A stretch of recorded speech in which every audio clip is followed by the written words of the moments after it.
Ayan guys, so ito naman po si number 26 natin, no? So si number 26 nga po natin is yung ating pull-out faucet. Yan po nga po yung sinasabi ko sa inyong tank or pampabigat.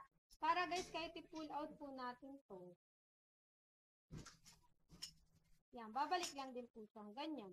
And of course, dito po may button nga po yan dito for spray mode to stream mode. Pwede siyang mahina or malakas. Rotationable siya guys.